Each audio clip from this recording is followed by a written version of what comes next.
8-bit joystick. Old school anime from the 80s and 90s looks fantastic on retro emulation devices like the Miyoo Mini Plus, thanks to 4x3 screens which perfectly match the original aspect ratio of these TV shows and OVAs. This helps recreate the viewing flavor of a CRT, but in the palm of your hand, showcasing the Showa-era vibrant colors and hand-painted backgrounds of dank Showa anime like Stop Hibari-kun and Black Magic M66. It is fun to watch or to just set out a retro anime playing on a retro game device to add a little anime ambience to your decor. Get ready for some mayhem because we're putting anime on retro gaming handhelds. This video guide covers 3 methods for getting retro anime onto your portable retro emulation device, converting existing files, ripping DVDs, and capturing VHS tapes. This also works for non-anime stuff, but why would you want to watch that?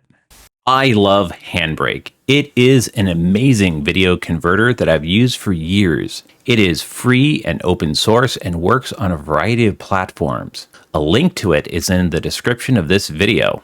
Handbrake? More like handy brake, am I right? Now, I'm sure that you probably have some legally acquired existing video files of anime in MKV, MP4, AVI, etc. And it's a good idea to convert them into some MP4 files with H.264 compression for optimal quality, lower file size, and compatibility on these Linux-based devices. The newer H.265 codec is more processor intensive, and I had a ton of dropped frames and stutter on the Miyoo Mini Plus. We need to re-encode the video files and scale them down to the maximum resolution of the target device and a reasonable amount of H.264 compression. Handbrake also has the ability to select different audio tracks and scale the video to change the different aspect ratios and resolutions, and to manually burn in subtitle files. The relatively simple MPEG video players on emulation devices don't support external subtitles from SRT files or subtitle tracks on MKV files, so any subtitles needs to be burned in during the video re-encoding process. Handbrake works by selecting a video in the upper left with open source, and then you set the various options and either hit start to convert it or add to queue to batch convert several files all in a row. After you've selected a source, you need to find the title that you want to convert. It's typically the biggest if you're working with a ripped DVD.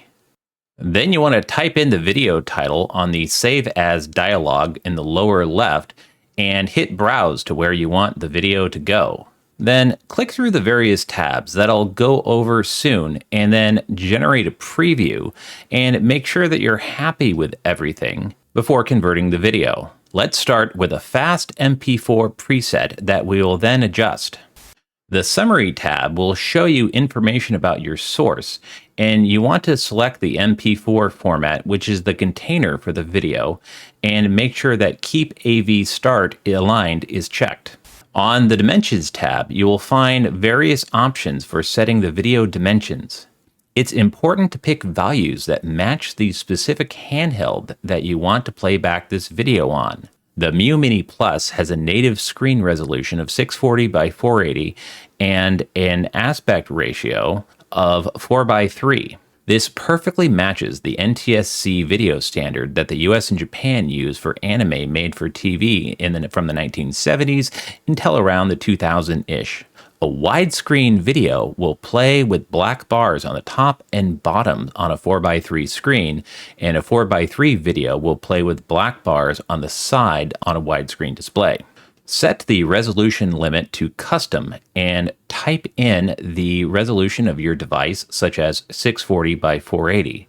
If we're going to manually change the aspect ratio of this video, we would do this here, but more on that later on.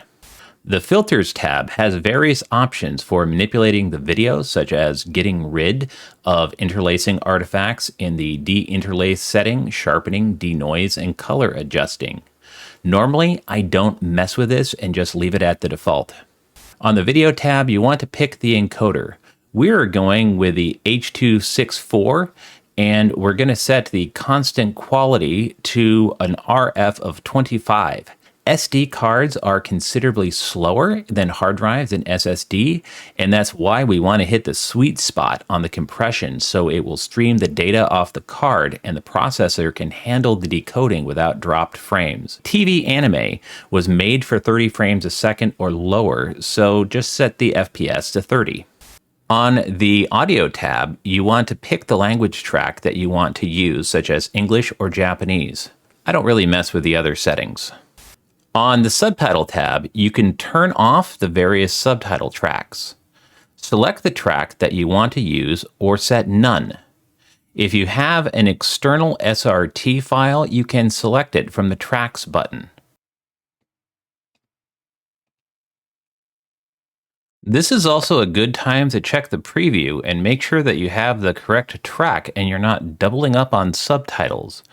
I usually check both the forced and burned in when I want to manually add a subtitle track to a video. This will include the subtitles in the video as an image, but that's what you want to do for simple video players on handhelds. I never really mess with the chapters tab, I just fast forward and rewind when watching them. On the upper right side of Handbrake, there is a preview option.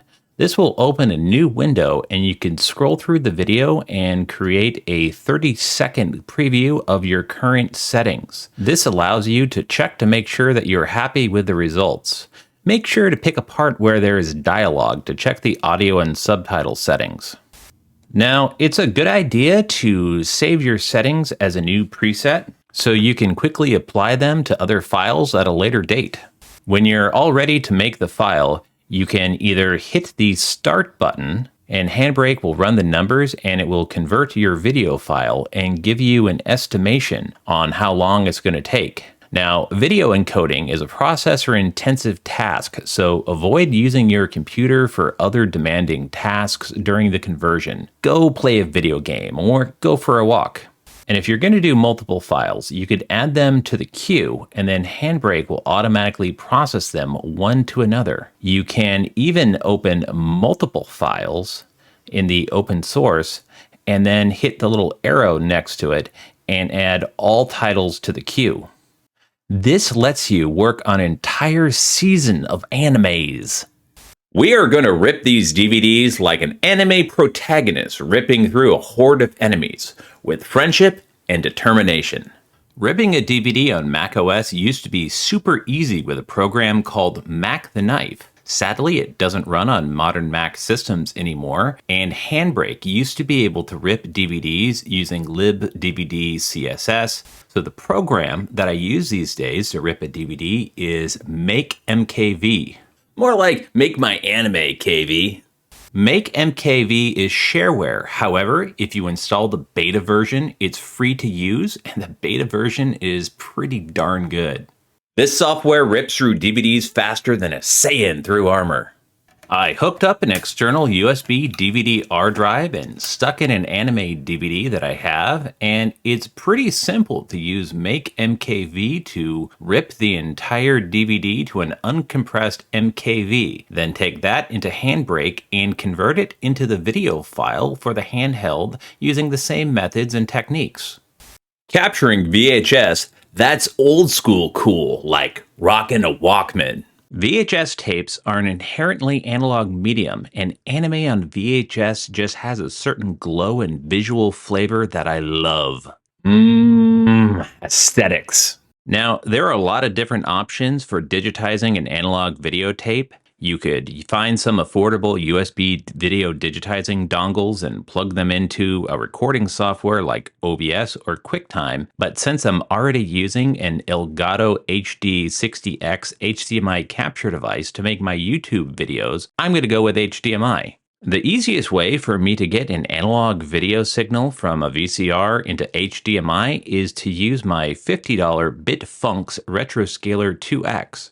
Then I record it with OBS, which is the video recording and streaming suite that I use to produce these videos. Now, rather than having to take it at a 4:3 source and scaling it properly in OBS, I'm going to be lazy and just record everything at widescreen 1080p. Then I took that widescreen video into Handbrake, and on the Dimensions tab, I set the resolution limit to custom 640 by 480 and anamorphic widescreen to automatic to resample it. And I want to make sure that the aspect ratio is not maintained, so it will be scaled to 640 by 480 at 30 frames a second.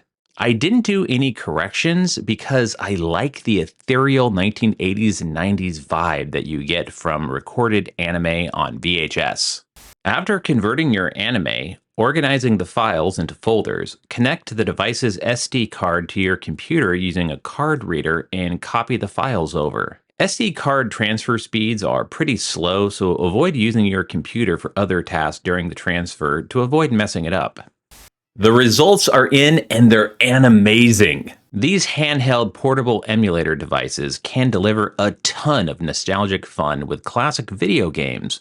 But with their bright TV-like screens, they offer a great way to experience nostalgic retro anime on a cozy, convenient, bite-sized retro device. Now, if you excuse me, I'm going to put on some City Pop and watch some Project A-ko.